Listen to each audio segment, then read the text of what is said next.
Amen. Bangcwele ngithanda ukubingelela egameni lenkosi uJesu. Igama lami nguSanele Ngcobo, ngumntana kaNkulunkulu, ngisindisiwe, ngimthanda kakhulu uJehova. Ngena ezweni. Sesizongena the book of Revelation. Amen. We will read the book of Revelations chapter 12, verse 3 and 4.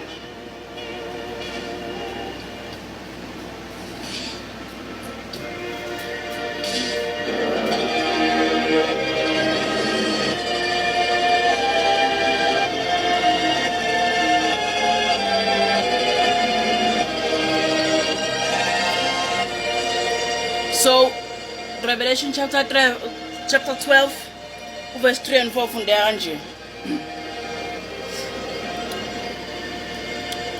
And there appeared another wonder in heaven. Okay, let's wait to this. And behold, a great red dragon, having 7 heads and 10 horns, and 7 crowns upon his heads.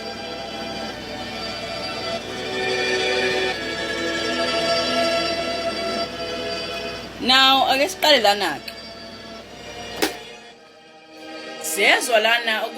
is a great emphasis.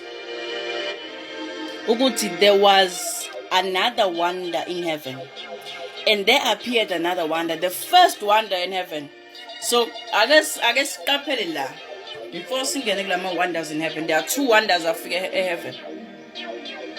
This is the second one. If you understand what is meant by these wonders, and aqukethe into enkulu kangakanani, no Johani why understand kanjani ukuthi this is a wonder in heaven. So ezulwini, and I've mentioned this one, it's a stretchable heaven. Keep that in mind.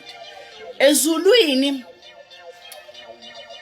for into ukuze ibe isimanga yenzeka on 2 occasions.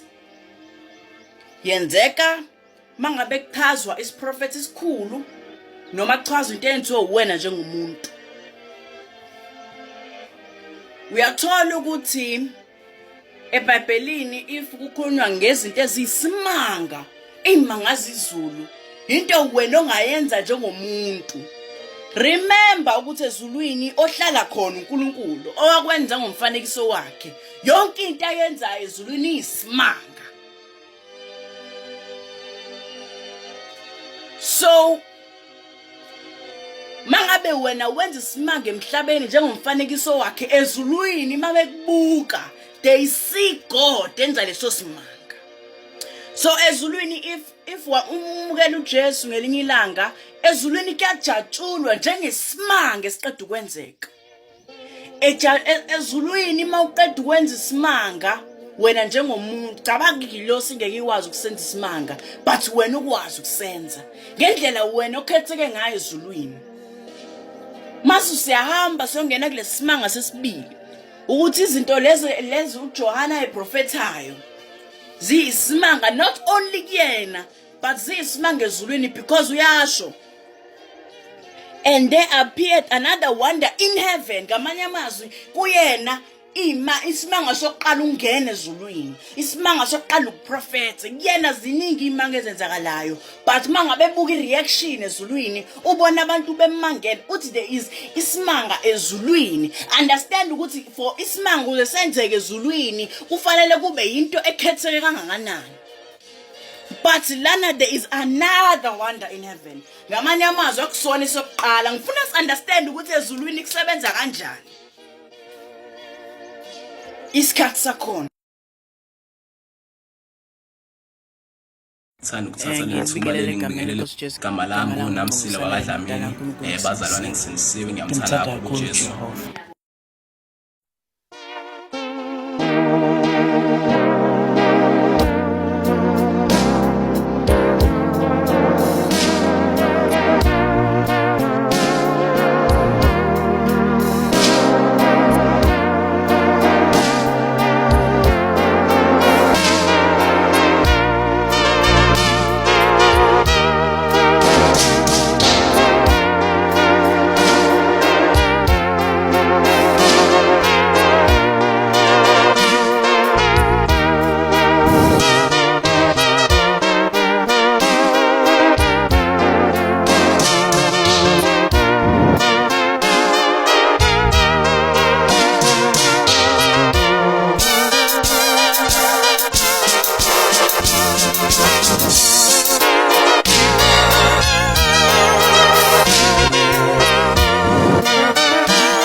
So le wonder njengoba yenzeke ezulwini, I can see them looking bemangele manje ezulwini.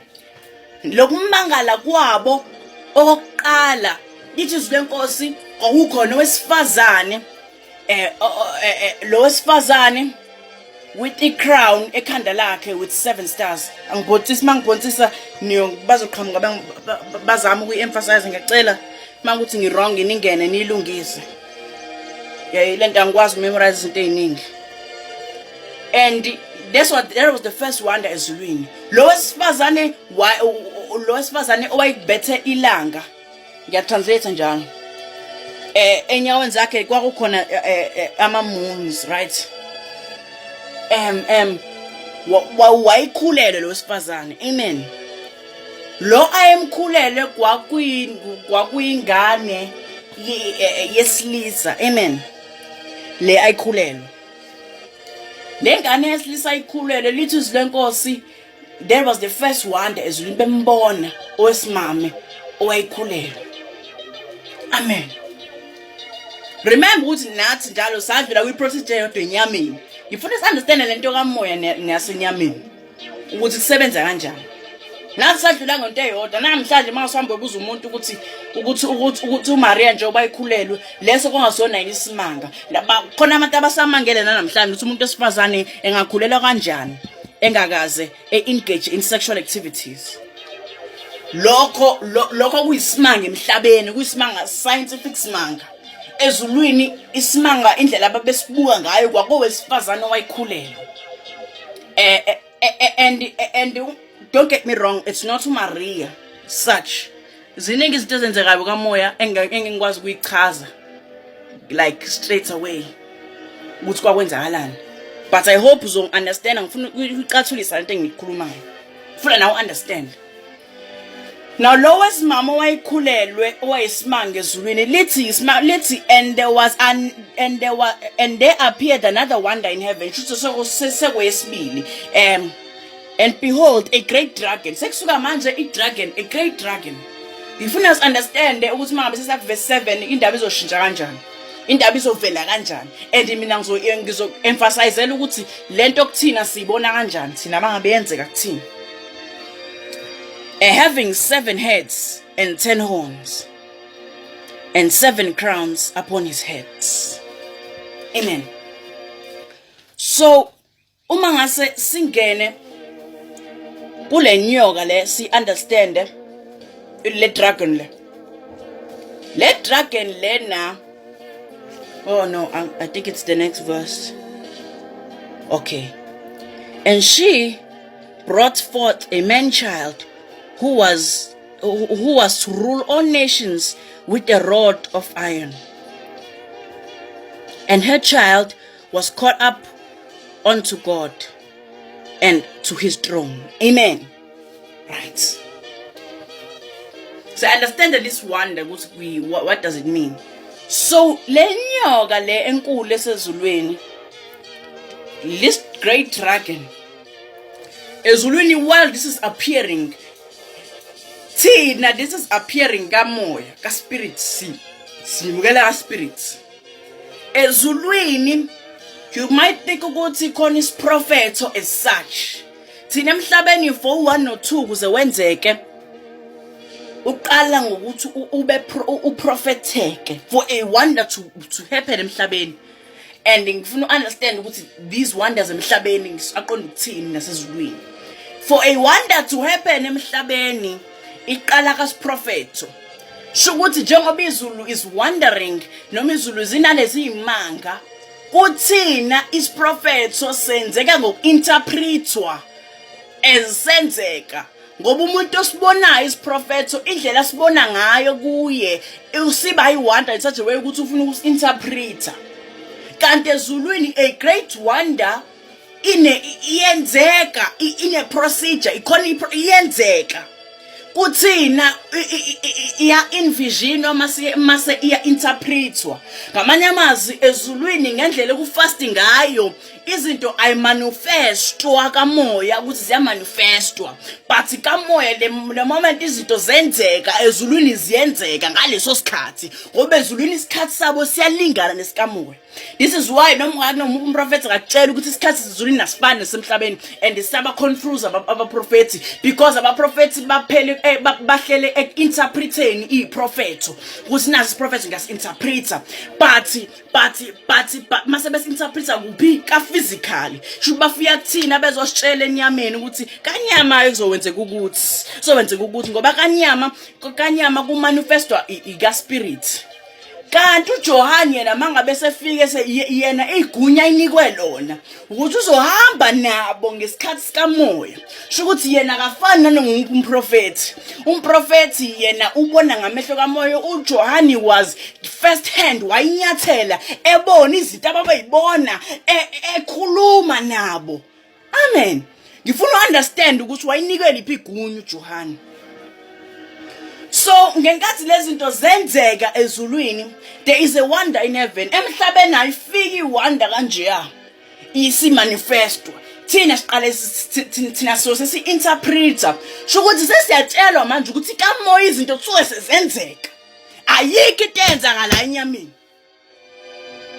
Thina noma ngabe izinto sesizenzeka so say-interpret suke say take a place. Shuthi thina mangabe izinto zenzeka enyameni sisikwazi ukuyichaza ukuthi okay sekuyenzeka ukuthi but izinto zenzeka kamoya. Ayikho into owenzeka emhlabeni. This is why uJesu Kristu wasesiphambanweni wathi sekufeziwe izitha zakhe zimbuka lithi lo muntu sesimbulele umuntu useyafa but uJesu Kristu wayekhathi khona babembuka efa wathi sekufeziwe ngoba kamoya indlela ekuoperate ngayo ila khona kwenzeka khona ngempela. That's why wayibuka uNkulunkulu ethi manje sekufeziwe sesiphambanweni. Ayikho into eyenzakalayo enyameni izinto zitake place. Thina suwe sesibona ithina abaprofeti abalate inxa fruits nenxa ukuthi sona lesona esasenza sadala ukuthi sibe nedelay. UJesu uNkulunkulu wathi niyokufa nokufa. Shukuthi ngamanye amazwi anisafanele ngisho negunya lokuphila ingunaphakade. But usinike indodana uthi kholwani uye kuze niphile ingunaphakade. Ngamanye amazwi uyatshela ukuthi nina kahle senginika lethuba lokugcina nge-round about phambi kwenu. Nina mahlulo kubamba. Ngiyomthanda uPaul mangabe ethi niyafa. Mangabe ngokukholwa mase niyavuka. Ngamanye amazwi manhlelo ukuthatha lethuba nilibambe. Manhlelo kumbamba uJesu. Manhlelo kusitosha isiphambano. Alisanalo linye ithuba. Shuthi sekuyinsuku zokugcina ngempela.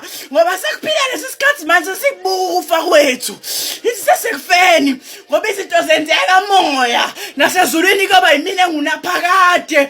Ngoba isikhathi as operate kamoya isikhathi senzeka ngendlela ehlukile. Cabanga uzophinda ingunaphakade ezweni lakho izinto zenzeka khona kuqala. Shukuthi manje uNkulunkulu ethi impi yokugcina uzoyinqoba akasho ngoba usazoyinqoba useyinqobile. Shuthi uNkulunkulu mayifika wena usahlupheka ethi wena avuqebile. Shuthi akasho ngoba wena vele uyahlupheka usho ngoba kuyena usucebile. But you will never understand ngoba wena kumnandi ujaha izinto zenyama. Kumnandi uhamba uyohlanganisa imithi uthakathe. Kumnandi ukuhamba nenyanga na yonke le nto ngoba lezi zinto zi-interpretwa la. Ma uthi uyalandela imessage engizokutshela yona namhlanje. Eluya verse 7. Eluya verse 7. Eluya verse 7 to 9. Revelation chapter 12.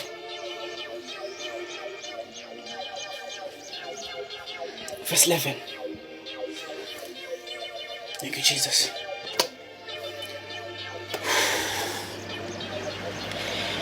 And they overcame him by the blood of the temple. No. Yabo into lena yokuthi namsile uhleze ekhuluma ngami ukuthi angihlezi Yabona nje. Hlezi nomsele complain into engiyenzayo manje ukuthi kumuntu unprepared. But sisungena ezwini. And there was a war in heaven. Can I repeat that? And there was a war in heaven. Michael and his angel fought against the dragon, and the dragon fought and his angels. Thank you, Jesus. I said verse 10. And I heard a loud voice saying in heaven, now it's come salvation and strength and the kingdom of our God and the power of his Christ, and the accuser of our brethren is cast down, which accuse them before our God day and night. Amen. Mase sihamba verse 12. Verse 12 uthi, therefore rejoice. Lento engifunda la ngiyeqa manje. Number 11. I was supposed to go from where Ncoko Sanene. Okay, ngixolele bagcwele, sengiqalile. Verse 7, yabona? I'll just try ukuthi ngikhathe le part, but angithanda ukuyikhatha lento le. Verse 7 uthi, and there was a war in heaven. Michael and his angels fought against the dragon, and the dragon fought with his angels. Number 8. And prevailed not, neither was their place found any more in heaven. Number 9. And the great dragon was cast out, that old serpent, called the devil and Satan, which deceiveth the whole world. He was cast out into earth, and his angels were cast out with him. I have to repeat that. Verse 7 to 9. And there was a war in heaven. Michael and his angels fought against the dragon, and the dragon fought and his angels. Number 8. And prevailed not, neither was their place found any more in heaven. Number 9. And the great dragon was cast out, and the old serpent, called the devil and Satan, which deceiveth the whole world, he was cast out into earth, and his angels were cast out with him. Amen. And namhlanje cela ukuthi ngizofunda leyo nto mase ngiyaqeda. I'm almost done. This is the important part. So, as much as ngikutshela ukuthi isikhathi sewonder sesesadlule ezulwini, ngaleso sikhathi kwenzakalani? Ngaleso sikhathi interpretation of the wonder is now taking place la. Shukuthi the time the wonder was happening in heaven, and as much as the wonder was taking place, it is the same time lento ngiqeda ukuyifunda njengamanje yenzeka. And futhi mangasufunde the entire Bible uzuyofika with book of Revelation, the entire wonder was still manifesting physically, because nje understand that physically slow. Thina isikhathi siphila kusona siya phambili kuphela. You put understand the law procedure. Isikhathi siphila kusona siya phambili kuphela. But uJohane la ehamba khona kwangakhona territory engajwayelwa ngisho na ingilosi. Amen. Shukuthi ngamanye amazwi uJohane isikhathi ayiphila kusona kwakuyisikhathi ayinikwe sona uNkulunkulu ukuthi as prophet. Ngamanye amazwi lento le ayihamba kuyona uJohane the scribes ayiwabhala ngendlela ayinikwe authority ngayo isimanga. Mangabe yibona lezinto ayibona isimanga ukuthi wayibona ngendlela ayibona ngazo. Ngenkathi ebhala lela bhuku ngikathi understand iswa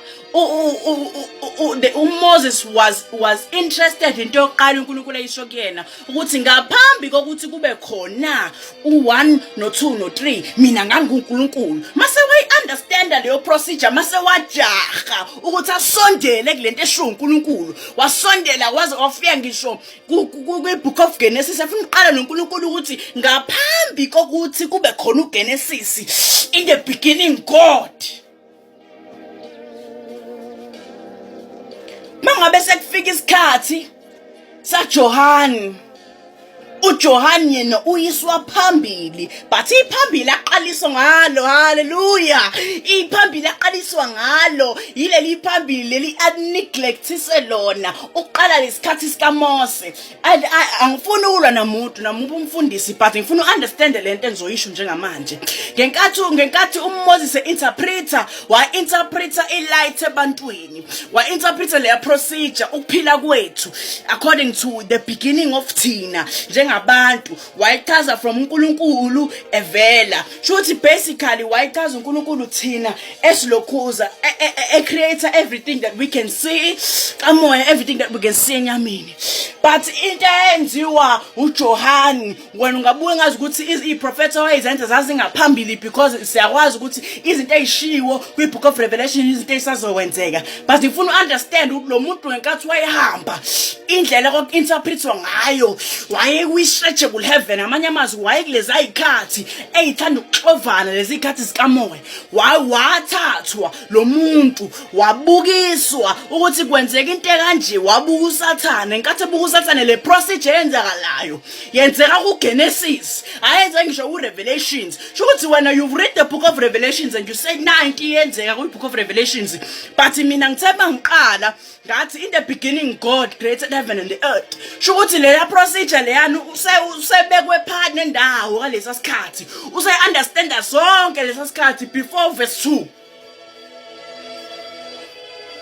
Kuthiwa nangu uSathane ulwa noMichael. Leyo nto yenzeka nini according to isikhathi sethu? Leyo nto ngiyakutshela yenzeka before uverse 2, the cleansing of the earth. Lento yenzeka kuverse 1 la khona lithi khona lento yenzeka after verse 1 la khona kudala khona izulu nomhlaba, because siyeza ukuthi ezulwini siyazi ukuthi uNkulunkulu wadala izulu nomhlaba, sithi emhlabeni. Shukuthi mangabe verse 2 uqala ngokuthi emhlabeni sekhona enzekile emhlabeni, shukuthi sekhona inyoka ewile emhlabeni, sekhona idragon ewile emhlabeni. Mase uNkulunkulu wadinga ukuthi cleanse earth. Hayi bangifunda the book of Noah. uNoah ngesikhathi sakhe, ngenkathi kwakuphila lamabeast ayiphila, ngenkathi kwakuphila lamabeast lawo, kuthiwa kwakhona isikhathi la khona ingilosi khona zikaSathane zangena into mankind, shuthi they had to reproduce with abantu. Ngenkathi be reproduce labantu be created kwabantu abanganikiwi babenganayi Holy Spirit, ngoba phela anganoSathane way operator ngeevil spirits la operator khona. Ngenkathi ezobafika ini kwabaleka uNkulunkulu kulabantu, ngamanye amazwi abantu abazalwayo inzalo abanayo uNkulunkulu labo bantu, they are just ama structures abantu leso bephuma bema giant, because uNkulunkulu akasekho kubona. uNkulunkulu asile image kaNkulunkulu yakuhlubuka kubona. But uNoah yena wayi kwi generation la khona ehamba khona ngokupheleliswa kaNkulunkulu. Shukuthi ngenkathi uNoah wayekhumkhumbi, la mkhumbi was created for each generation yabantu abanganayo leya lokhuzana leya DNA leyana eyaba messed up. Shukuthi laba abantu abakuloya mkhumbi loya kwakabantu abantu abasane image kaNkulunkulu. uNkulunkulu laba bantu labaya iyona le generation way creator ngathi. Ngamanye amazwi ngenkathi kwakukhona le flood was there to cleanse the earth. Shuthi wonke lama giant afa. Shuthi kahle njalo every single time mangabe uSathane khona efika ezo invader, uNkulunkulu uya cleanse. This is why verse 2, toward the earth was filled with the water, and the water was the spirit kaNkulunkulu sihamba ngaphakathi. Shuthi kahle there was some khona cleansing eyenzakala. So you understand abantu sathi nqondo ukuthini. Shukuthi ka verse 1 na verse 2, shuthi uJohane usesichazela ukuthi kwenzakalani kuze kube khona cleansing of umhlaba. Uthi nangu uSathane ezulwini usefuna ukusongela lo wesifazana okhulelwe. Lo wesifazana okhulelwe ubani? Umhlaba. Ukuthi from isikhathi sika Adam no Eva, ukudalwa kwabo uAdam no Eva, their full purpose kwawukuthi bazale indodana.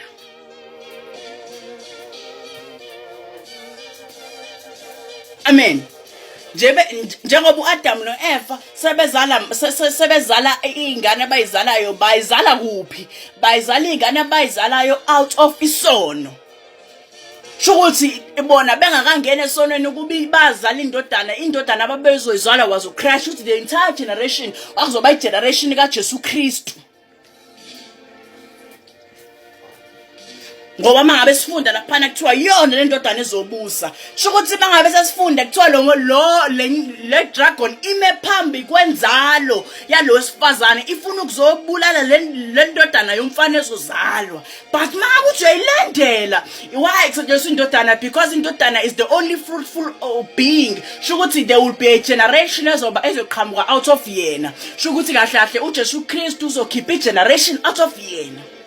But kuzo sonke lesikhathi from uGenesis uzophuma laphana koHosea uzofica laphana ukuthi wonke le ama generations there were mistakes being happening. Shukuthi happening, why am I saying being happening is not proper English. Shukuthi kule procedure enzakalayo. Shukuthi ngenkathi leza inzalo kwenzeka kuhlezi kwenziwa izono nama mistake naba no Solomon nabo bazala nabo baphinde futhi nabo bangena esonweni nabo bashada namakhosikazi amanaba nabo oMoses nabajikela uNkulunkulu. Mawuthi understand bonke labantu uNkulunkulu babekile. Ngenkathi babeka bathenje shuthi kahle kahle igebhele le dragon ukuthi labantu babazalwa izofika izoba corrupt kanti izozala uJesu Kristu mayizala uJesu Kristu akasafiki naleza zone ababecabanga ukuthi uzofika nazo. uJesu Kristu ufika ngensindiso uyahluleka. uJesu Kristu wathi esaqeda ukuzalwa you remember ukuthi ngathi eqeda ukuzalwa kokhona inkosi ayifuna uzombulala yakade inkosi ifuna uzombulala masibuze inkosi ufuna umbulala uJesu Kristu uzohluleka ukuchaza lendodana yakhe nayo izotshela ama reasons angasile kahle kanti hayi lo muntu lona ubaba wami wafibheka yena ngakho ufuna ukumbulala. That doesn't make any sense because lo muntu wayembalekela. Mawuthi uyabheka uJesu Kristu wabehlezi befuna ukumbulala. uJesu Kristu usejika abafundi bakhe usethi sengizobulawa. Ila khona abafundi khona they were confused because uJesu Kristu was the only being owayezobalekiswa. Mawuthi understand eBhayibhelini makusakhuluma ngale dragon nalo wesifazane kuthiwa lo dragon afika phambi kwalo wesifazane base amanzi asuphuka aya against yena lenyoka wanqotshwa kanjalo lo oyinyoka. Mangabe uyilandela lama verse lawo but sho ukuthi la sakuyisikhathi sokuthi amanzi asukume abe against inyoka. uJesu Kristu usho into esingalindela uthi sengiyofa kanti yonqoba ukufa. Shuthi ngamanye amazwi ngenkathi ngesikhathi sekufanele manje lo draco lo abhekane noJesu ngenkathi sefikile khona wasesiphambanweni khona uJesu but udraco ubuke enqoba uJesu ukuthi wafa uJesu egcineni uJesu Kristu esiphambanweni uthi kwafezeka. Shuthi ngamanye amazwi yasho nawo ngabuka amanzi. Isiphambano was uJesu Kristu ephuma ekuzaleni kwakhe ebuka inyoka izama ukuza kuthiwa le nyoka lena ikhanda layo lahlafazwa inzalo. Futhi uJesu Kristu wayezela ukuzoyihlafaza lento wazovela uzohlafaza ikhanda lenyoka. Mangabe sesiphambaneni uJesu Kristu ukwa spirit la khona lo sifazane khona ikhipha khona inzalo. Futhi isiphambano manje sesiphenda ukukhipha kwembeleko uJesu Kristu ezalwa. Futhi ngenkathi uJesu Kristu ezalwa ngesiphambaneni uyanqoba kodwa akekho obonayo ngoba thina senyameni sonke ngisho noSathana akasekho usaka evil spirit ngoba ka evil spirit ngeke ngasho usaqala ngathi ka evil spirit nakhona ku slow ngoba evil spirit ka interpreter kalule emhlabeni. Mawuthi uyayibheka le ndaba lena uJesu Kristu uyanqoba. Sho ukuthi ngamanye amazwi uSathane yena akasakwazi ngisho ukubona ngendlela ayibuka ngaba abazulwini the great wonder that was happening. Jesu Kristu yanqoba. Should la Jesu Kristu thina sesim-interpreta ngendlela eyini sesimchaza ngendlela eziningi sahlula ukuntshela ukuthi kwenzakalani kamoya. Namhlanje I'm giving you the definitions ukuthi what was really happening.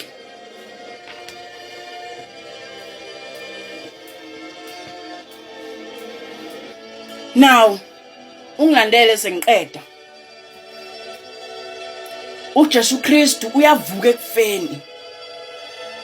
Now ngekathi evuka ekufeni that was the only time emhlabeni sake sabona ngimanifest umoya ingcwele nani nenyama ngesikhathi esisodwa.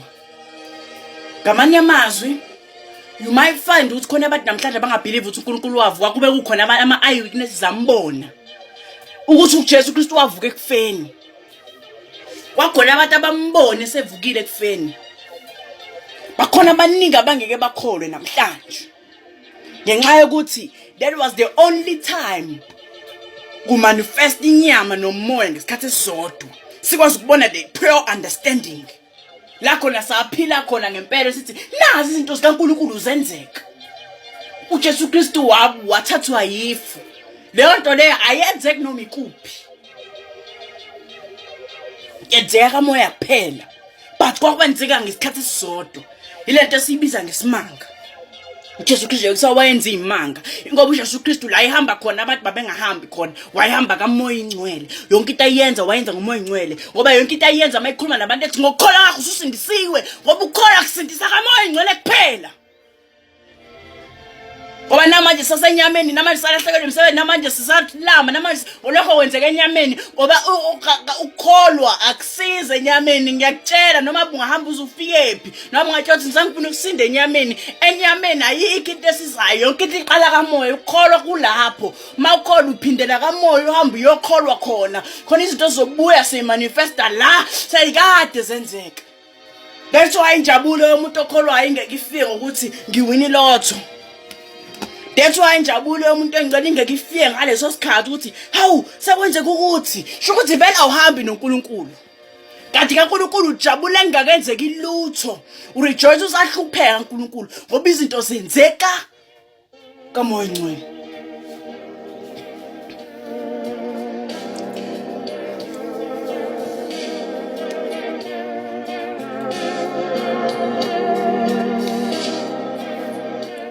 Sani ukuthatha lethuba lengibingelele igama lami uNamsile wakwaDlamini bazalwane ngisindisiwe ngiyamthanda kakhulu uJesu.